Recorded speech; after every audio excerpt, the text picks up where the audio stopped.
తెలంగాణలో ప్రభుత్వం భారీ ప్రక్షాళన దిశగా అడుగులు వేస్తోంది. స్థానిక సంస్థల ఎన్నికలు సమీపిస్తున్న తరుణంలో సీఎం రేవంత్ రెడ్డి అడ్మినిస్ట్రేషన్పై దృష్టి సారించారు. తానిచ్చిన హామీలను సమర్థవంతంగా అమలు చేసేందుకు జిల్లా కలెక్టర్లతో పాటు పెద్ద ఎత్తున ఐఏఎస్ల బదిలీలను కూడా ప్రభుత్వం చేపట్టింది.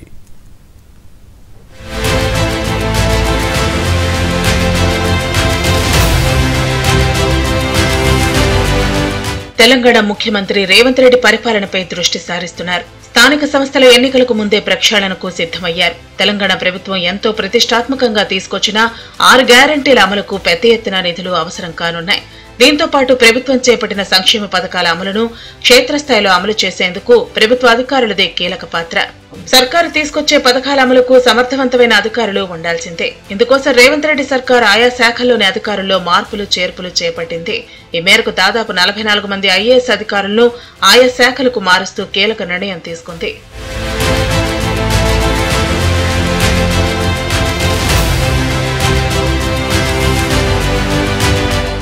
ప్రభుత్వానికి అత్యంత కీలకమైన శాఖల్లోనూ భారీగా బదిలీలు చేసింది తెలంగాణ సర్కార్. దాదాపు 8 ఏళ్లుగా ఫైనాన్స్ ప్రిన్సిపల్ సెక్రటరీగా ఉన్న రామకృష్ణారావును బదిలీ చేసి ఆ స్థానంలో సందీప్ కుమార్ సుల్తానియాకు అవకాశం ఇచ్చింది. అలాగే greater Hyderabad municipal corporation commissioner గా ఉన్న రొనాల్డ్ రోస్ ను ఎనర్జీ డిపార్ట్మెంట్ కు బదిలీ చేస్తూ ఆమ్రపాలికి జీహెచ్ఎంసీ కమిషనర్ గా బాధ్యతలు అప్పగించింది.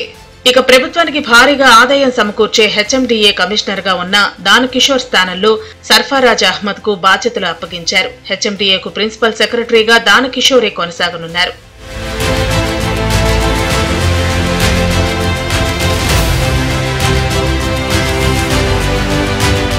ఇక పశుసంవర్ధక శాఖ ముఖ్య కార్యదర్శిగా సవ్యసాచి ఘోష్, కార్మిక ఉపాధి శిక్షణ శాఖ ముఖ్య కార్యదర్శిగా సంజయ్ కుమార్, టూరిజం ప్రిన్సిపల్ సెక్రటరీగా Vaniprasad, handlooms and textiles principal సెక్రటరీగా Shailaja Ramaiah, environment forest principal సెక్రటరీగా Ahmed Nadeem, commercial tax excise department సెక్రటరీగా రజ్వీ, జీఏడీ సెక్రటరీగా Sudarshan Reddy, stamps and registration commissioner గా బుద్ధప్రకాష్, స్పోర్ట్స్ ఎండీగా బాలాదేవి, విజిలెన్స్ అండ్ విపత్తుల నిర్వహణ కమిషనర్ గా ఏవి రంగనాథ్ ను ప్రభుత్వం నియమించింది.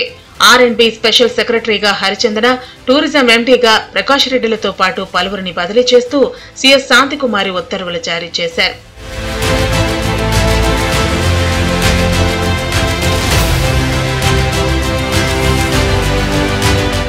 సచివాలయంలోని పలు విభాగాల్లో బాధ్యతలు నిర్వహిస్తున్న అధికారులను బదిలీ చేసిన సీఎస్ ముఖ్యమంత్రి కార్యాలయంలో ముఖ్య కార్యదర్శులను బదిలీ చేయలేదు. వీరిలో శేషాద్రి, షాన్వాజ్ కాసిం, మాణిక్ రాజ్, అజిత్ రెడ్డి, చంద్రశేఖర్ రెడ్డి, సంగీత సత్యనారాయణ, వేముల శ్రీనివాసులు ఉన్నారు.